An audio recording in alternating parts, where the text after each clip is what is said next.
सामने योगी कैबिनेट का विस्तार हो गया है। 6 नए चेहरे मंत्रिमंडल में शामिल हुए हैं। 2 का प्रमोशन किया गया है, 2 राज्य मंत्रियों का प्रमोशन किया गया है। तो ये तस्वीर उन मंत्रियों की आप देख रहे हैं जिन्होंने अभी अभी शपथ ली है और मंत्रिमंडल में शामिल हुए हैं। मुख्यमंत्री योगी आदित्यनाथ और राज्यपाल आनंदीबेन पटेल सभी को गुलदस्ता देकर कैबिनेट में उनका स्वागत कर रहे हैं।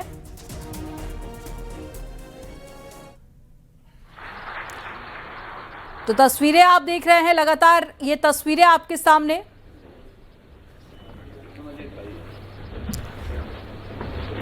समाजवादी पार्टी के पीडीए को फेल करने के लिए ये 8 नए चेहरे कैबिनेट में शामिल किए गए हैं।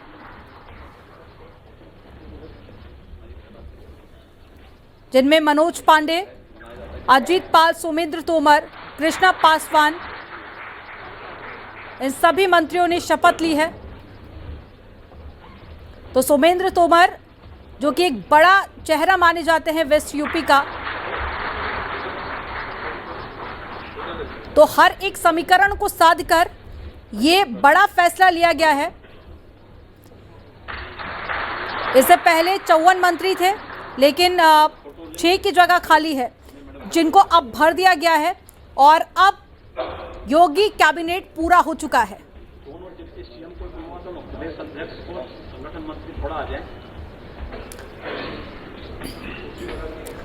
तो भूपेंद्र चौधरी जो भाजपा के प्रदेश अध्यक्ष भी रह चुके हैं, कई बड़ी जिम्मेदारी बीजेपी की उन्होंने संभाली।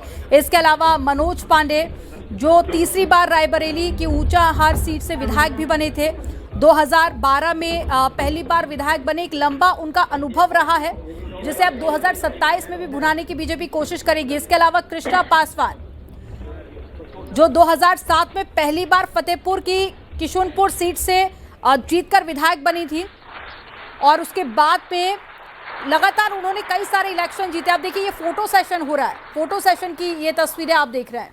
भारत माता की जय, जय जय श्री राम। माननीय राज्यपाल महोदया से निवेदन है कि यदि उनकी आज्ञा हो तो इस शपथ ग्रहण समारोह की कार्यवाही समाप्त की जाए। माननीय राज्यपाल। तो दोनों डिप्टी सीएम उपेंद्र हमारे साथ में जुड़ गए हैं, संवाददाता उपेंद्र। शपथ ग्रहण हो चुका है, 6 नए चेहरे कैबिनेट में शामिल हो चुके हैं।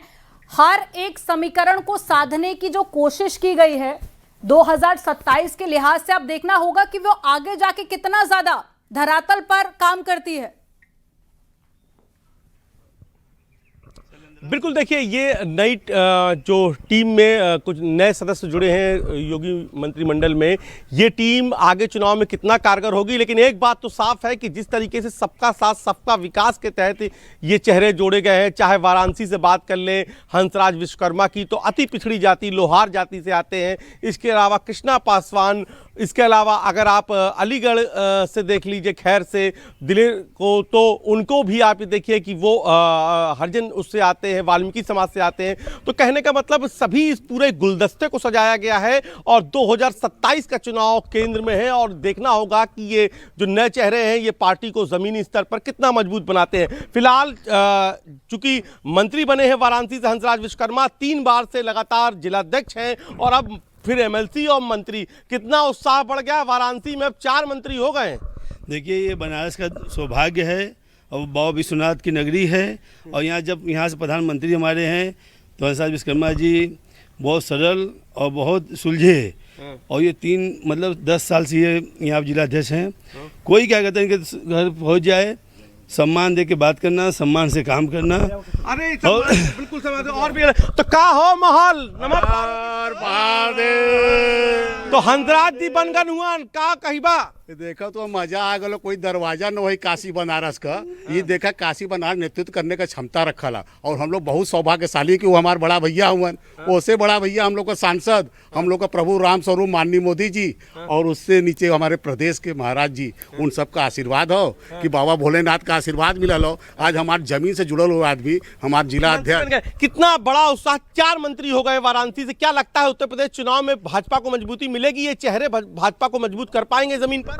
देखिए, ये अभी तक जो 3 मंत्री थे, ये चौथा मंत्री बने हैं। अपने 10 साल के लगातार जिला अध्यक्ष आदरणीय बड़े भाई हंसराज विश्वकर्मा जी, जिनको उत्तर प्रदेश सरकार में मंत्री बनाया गया है। निश्चित रूप से ये पूरे प्रदेश, ये पूरे बनारस के कार्यकर्ताओं का सम्मान है, और पूरा कार्यकर्ता बम बम बोल रहा है। बम बम बोल रहा है। कितना लग रहा है कि हर जाति से, अति पिछड़ी जाति से भी लिए गए हैं, ब्राह्मण समाज से भी लिए गए हैं, वाल्मीकि समाज से भी लिए। क्या लगता है उत्तर प्रदेश चुनाव के लिहाज से ये चेहरे लिए गए हैं, और कितना मजबूत कर पाएंगे चुनाव को? देखिए, पहले तो बहुत खुशी की बात है कि हमारे समाज से ही हंसराज विश्वकर्मा जी आते हैं। समाज का सम्मान किया है भारतीय जनता पार्टी ने। जो असली पीडीए का चेहरा है वो भारतीय जनता पार्टी ही है। अगर विपक्ष और अखिलेश यादव कहते हैं कि पीडीओ है, तो एकदम फर्जी पीडीओ है। आप अपने जो मंत्रिमंडल का गठन हुआ है, जो अन्य समाज के लोगों को जोड़ने का काम किया है, वो भारतीय जनता पार्टी ने किया है। क्या माना जाए, क्या उत्तर प्रदेश चुनाव में ये चेहरे और मजबूत कर पाएंगे अपने अपने क्षेत्र में, पूरे उत्तर प्रदेश में, चाहे वो हंसराज विश्वकर्मा हो, विश्वकर्मा समाज के लिए हो, या फिर पांडे हो, ब्राह्मण समाज के लिए हो? तो क्या ये चेहरे कर पाएंगे मजबूत? आपको लगता है ये मुद्दा रहेगा उत्तर प्रदेश चुनाव में? देखिए, बिल्कुल। और ये बात समाज की यहाँ है ही नहीं। भारतीय जनता पार्टी एक ऐसी पार्टी है जो सब तबकों को लेके चलती है। और आज संकेत के पास चलते हैं। संकेत भी हमारे साथ में लखनऊ से जुड़े हुए हैं। संकेत, जो चेहरे शामिल किए गए हैं वो अपने आप में बेहद अनुभवी हैं, और पिछली कई जिम्मेदारियां भी संभाल चुके हैं। अब कैबिनेट में जो जगह दी गई है, क्या लगता है पार्टी को कितनी मजबूती मिलेगी?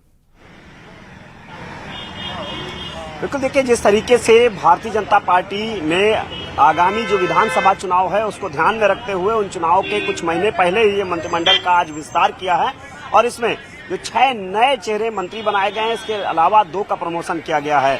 जो 6 नए चेहरे मंत्री बनाए गए हैं उनमें अगर बात की जाए तो ब्रज से लेकर काशी क्षेत्र, ब्रज क्षेत्र, और इसके अलावा बुंदेलखंड क्षेत्र और अवध को क्षेत्र को पूरी तरीके से प्राथमिकता दी गई है। ये क्षेत्रीय समीकरण है। इसके अलावा अगर हम जातीय समीकरण पे आ जाएं तो पासी बिरादरी की कृष्णा पासवान को राज्य मंत्री बनाया गया है। ओबीसी से हंसराज विश्वकर्मा, जो विश्वकर्मा समाज से हैं, उनको मंत्री बनाया गया है। वहीं दूसरी तरफ सुरेंद्र दिलेर, जो कि वाल्मीकि समाज से आते हैं, और अनूप वाल्मीकि, जो कि उत्तर प्रदेश सरकार और पार्टी का नेतृत्व हमारे मोदी जी, हमारे राष्ट्रीय अध्यक्ष जी, सब लोग जो भी भूमिका देते हैं, हम सब लोग मिलकर उसका निर्वहन करने की जिम्मेवारी हमारी है। मैं आभारी हूं अपने राष्ट्रीय नेतृत्व का, मुझे इस रूप में काम करने का अवसर दिया है, और मैं निश्चित रूप से जो अपेक्षाएं हैं नेतृत्व की, अपने सभी कार्यकर्ताओं के साथ मिलकर जो भी काम मिलेगा, जो विभाग मिलेगा, माननीय मुख्यमंत्री जी के नेतृत्व में उत्तर प्रदेश की बेहतरी के लिए, विकास के लिए काम करेंगे। किसी विभाग को लेकर कोई अपेक्षा या खाली? नहीं, कोई अपेक्षा नहीं है। पार्टी का निर्णय है, माननीय मुख्यमंत्री जी जो आदेश करेंगे अक्षर से पालन करेंगे, और उनके नेतृत्व में उत्तर प्रदेश की जो विकास यात्रा है, उसकी विकास यात्रा की विकास गाथा लिखने का काम हम सब लोग मिलकर करेंगे। छोटा सा पॉलिटिकल सवाल है, समाजवादी पार्टी अखिलेश यादव कह रहे हैं कि सरकार जा रही है, इसलिए एक्सपेंशन कर रहे हैं। अब अखिलेश जी इतने सीनियर नेता हैं, उनसे इस प्रकार के व्यवहार की अपेक्षा नहीं की जा सकती। ये सामान्य संवैधानिक प्रक्रिया है, और इस प्रक्रिया के तहत ही मंत्रिमंडलों के गठन, विधानमंडलों के गठन होते हैं। लेकिन मैं निश्चित रूप से कह सकता हूं कि अब समाजवादी पार्टी लगभग समाप्तवादी पार्टी की ओर आगे बढ़ रही है, और पूरी भारतीय जनता पार्टी का कुनबा मोदी जी के नेतृत्व में हम सब लोग संगठित होकर 300 से अधिक सीटें उत्तर प्रदेश में लेकर आएंगे। महाराज जी की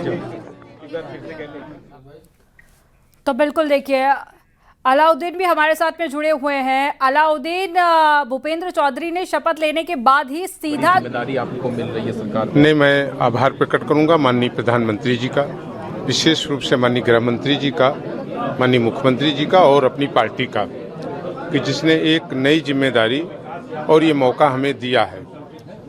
और मेरा पूरी तरीके से ये मानना होगा और मेरा ये संकल्प होगा कि जो जिम्मेदारी पार्टी ने और सरकार में हमें दी है उसका पूरा हम लोग पालन करेंगे, पूरी मेहनत से, निष्ठा से उन रास्तों पर आगे चलेंगे और आगे बढ़ेंगे और जनता के काम करेंगे। क्या कोई अपेक्षा भी आप लोगों की कौन सा विभाग मिले या आप लोग खाली हम लोग पार्टी के कार्यकर्ता हैं और पार्टी जो दिशा निर्देश देगी उस पर काम करेंगे। एक छोटा सा सवाल है, पॉलिटिकल सवाल है। अखिलेश यादव समाजवादी पार्टी कह रही है कि सरकार का विदाई का समय है, इसलिए आप एक्सपेंशन कर रहे हैं। देखिए, ये उनका मानसिक असंतुलन है और जब पूरा देश का जनादेश आज भारतीय जनता पार्टी, राष्ट्र और सनातन का जो स्तंभ है, जो उनको आगे लेकर के चल रहे हैं, भारत के प्रधानमंत्री आदरणीय नरेंद्र मोदी जी के नेतृत्व में आज जनादेश भारतीय जनता पार्टी की तरफ जा रहा हो, तो कई बार की लगातार हार से पराजित समाजवादी पार्टी इस तरीके के सवाल उठाते हैं।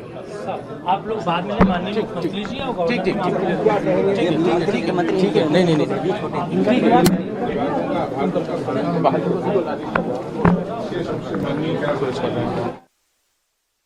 में और सभी का सामंजस्य यहाँ पर मिलेगा।